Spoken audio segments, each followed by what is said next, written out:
Naka-live. Bakit parehas kayo naka-live? Trip na lang. Ni-live ko kasi siya kasi tawang-tawa ko. Kanina pa siya nagsiselfie. Sino?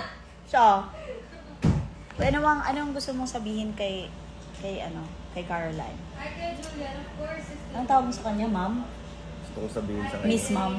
Bakit Tarzan ang tingin niya sa akin? Bakit? Tarzan. Yun yung episode mo.